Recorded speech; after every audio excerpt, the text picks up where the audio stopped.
Hey guys, it's Colleen from Murder by Design and the Good Wives Guide to True Crime. Uh, this is our Friday little tidbit from me. And today I'm actually going to be talking to you about two cases that are pretty recent. I'm going to be talking about Lyrik Brown and Michael Battersby. So there's not a ton of information out there yet because they're still being investigated, but they're super fascinating and interesting. And so I thought I would bring them to you guys, get your opinions on it and what you think, because they're very similar to other cases we have seen in the past. So the first is Lyrik Brown. So in Gainesville, Texas, an affidavit revealed new details in the death of 3-month-old baby in Gainesville, leaving the child's father charged with capital murder.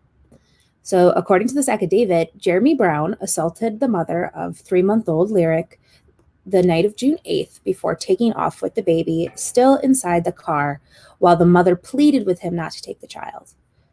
Gainesville police issued an Amber Alert because of the domestic dispute and Brown's previous suicide attempt. So he had a very lengthy history of suicide attempts and violence. So 5 minutes later, Brown called Gainesville Municipal Court judge and told him he planned to commit suicide. So he has called the authorities saying, yep, I'm going to commit suicide, but he has the 3-month-old. So around 3 p.m. the next day, because they were looking for him and they could not find him. So the next day, 3 p.m., a witness spotted Brown under the I-35 Red River Bridge in Texas. Brown told the witness he had wrecked his car and was stranded with his daughter and needed to borrow a phone. So he used the phone to call his ex-girlfriend to say he was in a car accident, but he denied having his daughter with him. And so then she immediately called the Gainesville police.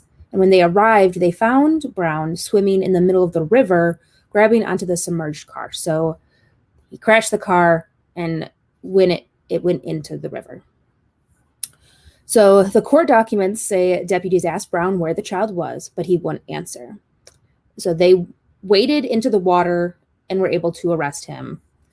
But as the deputies were arresting him, he told them he forgot his daughter in the car. Deputies found Lyrik still strapped in her car seat. Investigators mentioned in the affidavit that there were no signs that he had made any attempt to save her. So it seems as if he just crashed the car and decided that he wasn't going to save his daughter. Because it wasn't like very, very deep. Like he was grabbing onto the car that was in the water when he was in the river. So he didn't try to save her. And unfortunately, he was out for a long time. So a medical examiner said that she likely drowned sometime overnight before Brown made contact with this witness the next day. Gilbert said on June 10th that the cause of her death was drowning. However, the manner of her death was still pending. Extensive damage to the front end of the car helped investigators determine that he had driven into a stationary object before the car flipped into the Red River. Court records show that Jeremy had talked multiple times in the past about wrecking his car into something to take his own life, had tried to kill himself at least once by driving into a stationary object, and had on at least one previous occasion assaulted a former girlfriend by trying to drown her in the Red River near the bridge. So lengthy history of the exact same scenario, but trying to kill other people and himself. So he also has a long criminal history dating back to 2009, which includes charges of engaging in organized criminal activity, possession or delivery of drug paraphernalia, firearm smuggling, and aggravated assault, according to Cook County jail records. And so Jeremy Brown was served a warrant that Wednesday for the capital murder of a child under 10 years of age.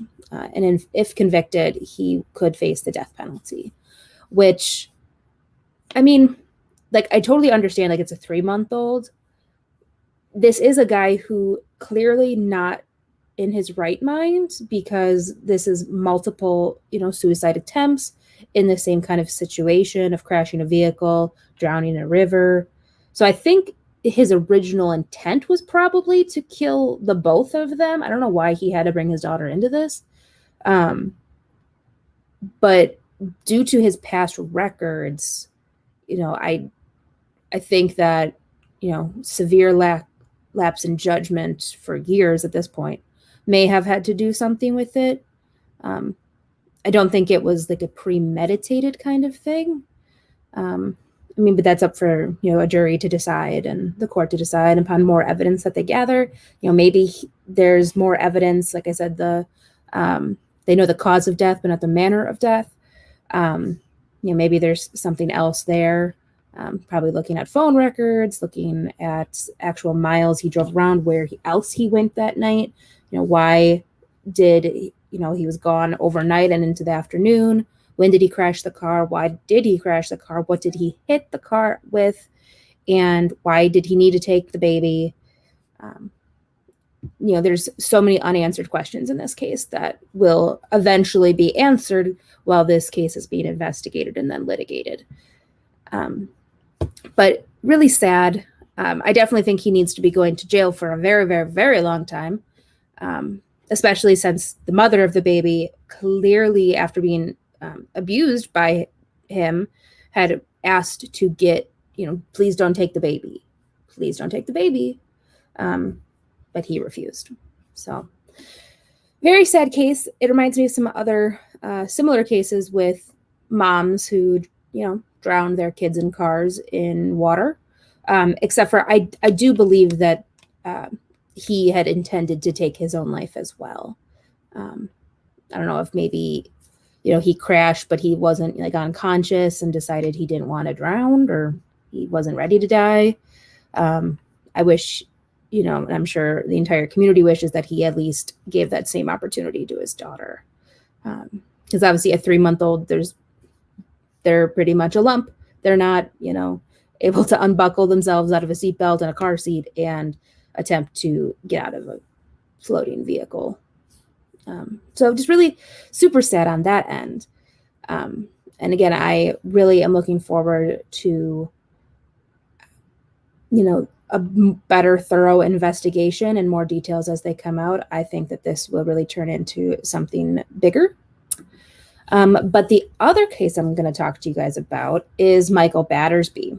And this is in Washington. So in Seabeck, Washington. And I apologize if that's not how you pronounce it, but that's how it looks like it should be pronounced. So the Kitsap County Sheriff's detectives have arrested a Seabeck man believed to be in the death of his older sister. He is, I believe, in his 50s. This sister was 61. So the arrest occurred at the residence in the block of Northwest Indian Ridge Drive in the Seabeck area of central Kitsap. Sheriff Patrol deputies responded to the residence Sunday evening, June 7th, for a 911 call of an unconscious/unresponsive woman. The 911 dispatchers provided CPR instruction to the caller while the deputies and emergency crews and fire and rescue were en route. They arrived at the scene and continued emergency first aid without any response from the woman.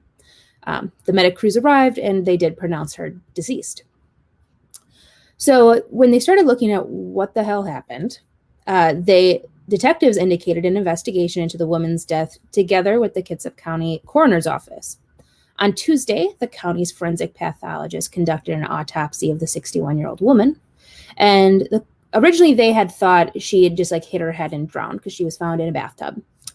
But the coroner issued a determination that the cause of death was from strangulation with asphyxiation and drowning, and there was a blunt force injury to her head. So the manner of death was listed as a homicide. So almost seriously overkill, strangling, cutting somebody's oxygen off, hitting them in the head and drowning them. Reminds us a little bit about the Drew Patterson case. Very similar, except for not a wife, sister. So then later that Tuesday, so this is back in June, detectives served a search warrant at the residence where additional evidence was located. And I don't know if I mentioned it, but they lived together, these siblings. It was determined that the woman was also sexually assaulted before being killed. They walked into the woman's bedroom to look for her medications to see maybe if she had taken something and had fallen. This was before they had made that determination from the autopsy. And they noticed an instant message conversation on the woman's computer screen in which she said that her brother had raped her the night before and that she had bruises all over. So super, super screwed up, that she was sexually assaulted by her brother, and suffered some severe trauma in that sense. And when he was arrested, his excuses are literally insane and sick and make no sense. And I want more details on what does this really mean? Because there's no way that this is a literal translation. There has to be something else going on here. So what he said was that he told detectives he and his sister had been drinking that Saturday night and playing patty cake at full force, often missing each other's hands and bruising each other's arms. What the hell does that mean? No freaking way is that. No, absolutely not. That's not, sexual assault. That's not, hitting somebody in the head with a blunt object. That's not choking. That's not drowning somebody. No freaking way. So I'm curious if, he had done that to her multiple times or if that was just a one-time thing. I don't know. I want a better explanation on that. The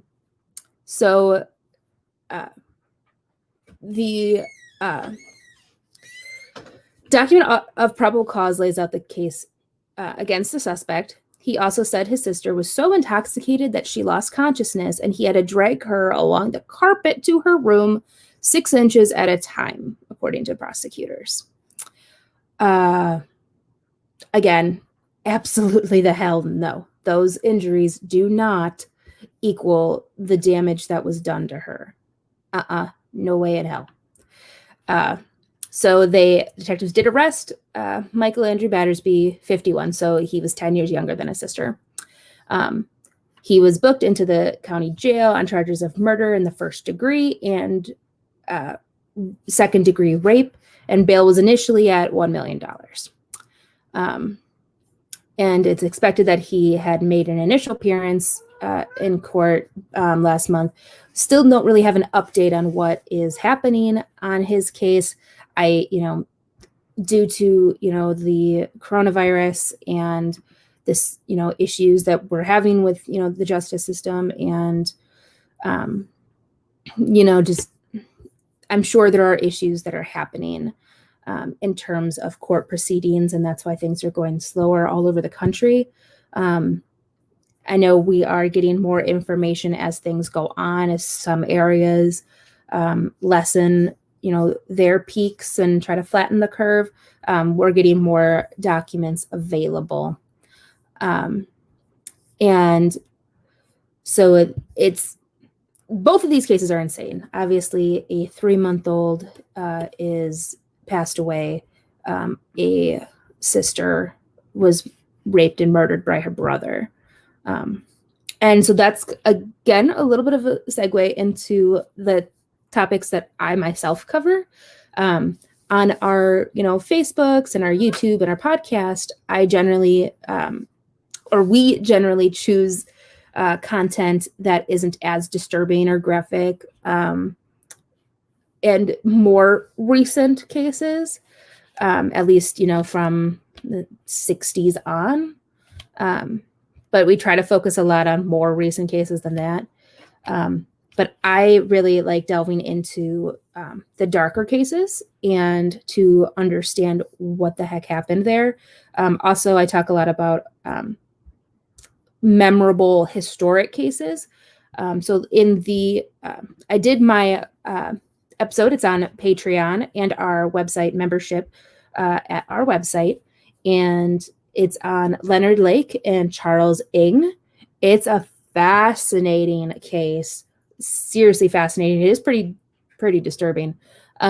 There is really not a ton of information on it. There's no real documentary about it. There's just random pieces of information floating out there. But the case is super fascinating. There's photos and porn and movies and violence and murder and entire families being murdered. Super crazy. So I recommend that you check that out over on our Patreon or our Mad Ginger Entertainment website. But so next month, I am most likely going to be covering Albert Fish. And we did post a quote from Albert Fish on our pages, I believe last week. That case is way, way too disturbing for us to cover on our these platforms. So it's going on the Patreon. But it involves child abuse, child sexual abuse, murder, and cannibalism. So if you're interested in that case, that'll be next month. And I guess it's going to be this upcoming month because it's August already, next week or tomorrow. So definitely consider joining that if you are interested in that case. Also, if there are other, darker cases like that or historical cases that you guys are interested in, please reach out to us, either message or send me an email at goodwivesdish@gmail.com. I have a list of cases that I'm going to be covering. And if, you guys show some interest in different cases, I'd be glad to talk about them. But surprise announcement that we just received the unsealed documents in the Epstein case that were released last night. We are taking the weekend to process them because there's over 2,000 pages of documents. And then Monday night, we're going to be doing a special live to discuss them at 5 p.m. Central Time, 6 p.m. Eastern Time. So like I said, there's over 2,000 pages, and that's not even like majority of the documents. It's a slight tidbit of documents that have been released as of now. There are some documents that were released a couple of years ago, and we have gone through those over on our Murder by Design YouTube with some of our experts. We're